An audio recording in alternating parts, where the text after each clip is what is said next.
di tanah yang subur dan makmur, berdirilah sebuah kerajaan bernama Delitua. Tempat di mana keindahan alam bertemu dengan kejayaan manusia. Sungai-sungai berkilauan di bawah sinar matahari. Hutan-hutan rimbun melindungi kehidupan. Dan angin yang berhembus membawa harapan bagi rakyatnya. Namun, di antara semua keindahan itu, ada satu sosok yang membuat kerajaan ini begitu istimewa. Seorang putri yang kecantikannya tak tertandingi. Putri Hijau. Putri Hijau bukanlah gadis biasa. Kulitnya bercahaya seperti zamrud, memantulkan sinar matahari dengan lembut. Rambutnya hitam panjang, mengalir seperti aliran sungai yang tenang. Dan matanya bersinar bak bintang di langit malam. Selain parasnya yang jelita, ia juga memiliki hati yang penuh kasih dan kebijaksanaan yang jauh melampaui usianya. Ia selalu turun ke desa-desa, mendengarkan keluh kesah rakyatnya, serta memberikan bantuan kepada mereka yang membutuhkan. Tak heran jika seluruh negeri mencintainya dengan sepenuh hati.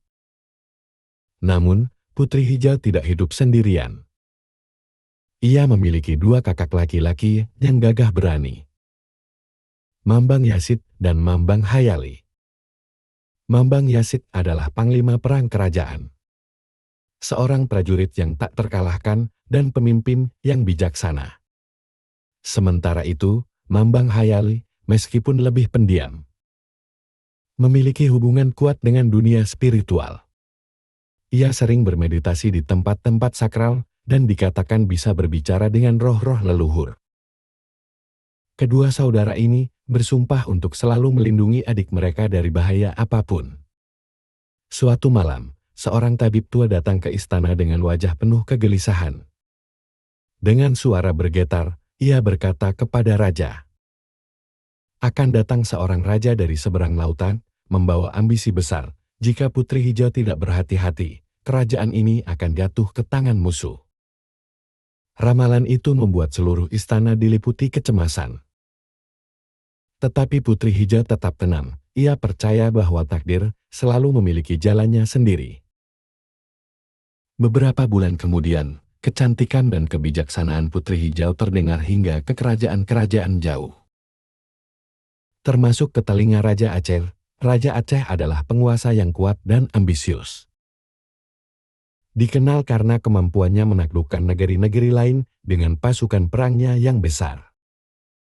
Ketika ia mendengar tentang Putri Hijau, hatinya dipenuhi keinginan untuk memilikinya.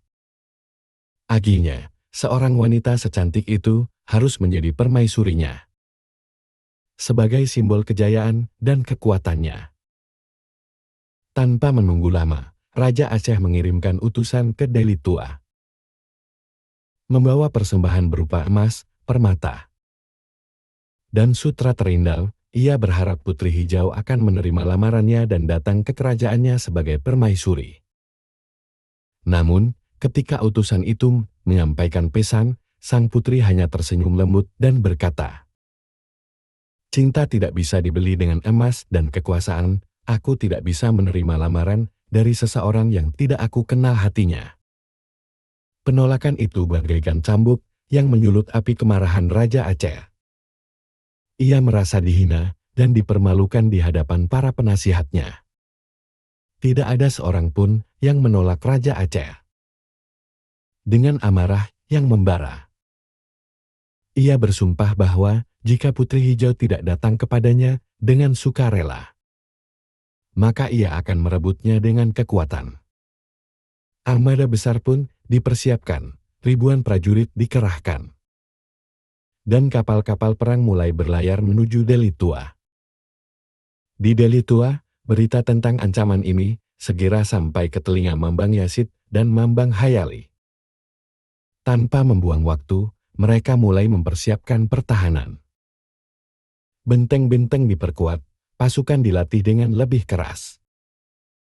Dan strategi perang disusun dengan matang. Namun, meskipun mereka siap bertempur, kegelisahan tetap menghantui hati Putri Hijau. Ia tahu bahwa perang akan membawa penderitaan bagi rakyatnya. Sesuatu yang tidak pernah ia inginkan. Ketika fajar menyingsing, armada Raja Aceh tiba di pesisir Dili Tua. Ribuan prajurit turun dari kapal, membawa pedang dan tombak, siap menaklukkan negeri yang telah berani menolak penguasa mereka. Peperangan pun pecah dengan dahsyatnya. Mambang Yasid bertarung dengan gagah berani di garis depan. Pedangnya membelah musuh dengan kecepatan kilat. Mambang Hayali menggunakan kekuatan gaibnya untuk menciptakan kabut tebal, mengaburkan pandangan musuh dan membuat mereka tersesat di medan perang. Namun, meskipun pasukan Deli berjuang dengan sekuat tenaga, jumlah prajurit Aceh terlalu besar. Satu persatu, benteng pertahanan mulai runtuh. Mambang Yasid terluka di bahunya, dan Mambang Hayali mulai kehabisan energi. Pasukan Aceh semakin mendekati istana, siap merebut Putri Hijau dengan paksa. Melihat kehancuran di sekelilingnya, Putri Hijau berlari ke altar suci di dalam istana. Dengan air mata mengalir, ia berdoa kepada langit dan bumi. Jika aku harus menghilang demi menyelamatkan rakyatku, maka biarlah itu terjadi. Saat kata-kata itu diucapkan, cahaya hijau yang menyilaukan keluar dari tubuhnya, menyelimuti seluruh istana. Udara dipenuhi dengan aroma bunga yang asing. Dan dalam sekejap, tubuhnya berubah menjadi batu zamrud raksasa yang berkilauan. Saat Raja Aceh akhirnya mencapai istana dan mencoba menyentuh zamrud itu, tiba-tiba terdengar suara gemuruh dari sungai. Air sungai bergolak, dan dari dalamnya muncul seekor naga raksasa. Bersisik hijau keemasan, dengan mata yang bersinar seperti bara api. Itu adalah Mambang Hayali, yang telah mengorbankan dirinya untuk menjadi penjaga abadi sang putri.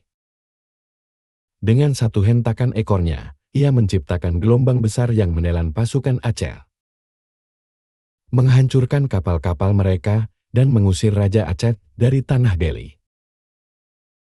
Setelah peperangan usai, negeri Deli Tua kembali sunyi. Zamrud yang diyakini sebagai wujud Putri Hijau tersimpan di dasar sungai, dijaga oleh naga yang bersemayam di kedalaman. Rakyat percaya bahwa pada malam tertentu, cahaya hijau akan muncul dari sungai, seolah-olah Putri Hijau masih ada di sana, menunggu waktu untuk kembali. Meskipun Putri Hijau telah berubah menjadi zamrud, kisahnya tidak pernah terlupakan. Ia menjadi legenda yang diceritakan dari generasi ke generasi, sebagai simbol keindahan, keteguhan, dan pengorbanan. Namanya tetap dikenang dalam bisikan angin, gemericik sungai, dan nyanyian burung di pagi hari. Hingga kini, sungai tempat zamrud itu berada tetap dihormati. Berharap mendapatkan berkah dari sang putri yang telah mengorbankan dirinya demi negeri tercinta. Mereka percaya bahwa suatu hari nanti, Putri Hijau akan kembali dalam wujud manusia, membawa kedamaian dan kejayaan bagi tanah Deli sekali lagi. Dan demikianlah kisah Putri Hijau, legenda yang tak pernah mati. Kisah tentang kecantikan, keberanian, dan cinta sejati yang abadi dalam ingatan sejarah.